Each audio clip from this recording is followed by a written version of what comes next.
রাশিয়ার মস্কো চিড়িয়াখানার সবচেয়ে জনপ্রিয় বাসিন্দা এখন পান্ডা শাবক কাটিউশা। রাশিয়ায় জন্ম নেয়া এই প্রথম জায়ান্ট পান্ডা শাবক রোববার উদযাপন করেছে তার দ্বিতীয় জন্মদিন। চিড়িয়াখানার আয়োজনে রাখা হয় কাটিউশার জন্য বিশেষ জন্মদিনের কেক, যা ফল ও বাঁশ দিয়ে তৈরি। কাটিউশাকে দেখতে ভিড় করেন শত শত দর্শনার্থী। হাতের মোবাইল আর ক্যামেরায় ধারণ করেন পান্ডা শাবকের কার্যকলাপের মুহূর্তগুলো।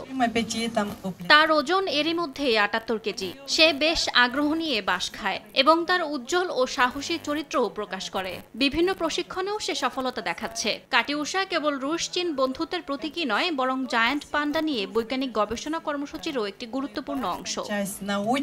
দর্শনার্থীদের চোখে কাটিউশা শুধু আদুরে প্রাণী নয়, বরং রাশিয়ার চীন বন্ধুত্বের প্রতীকও বটে। জন্মদিনের আয়োজনে ছিল চীনা ঐতিহ্যবাহী ড্রাগন নৃত্য।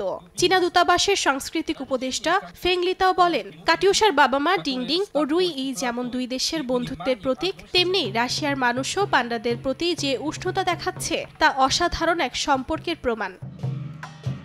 অর্চিতা শেহজিন, সময় সংবাদ।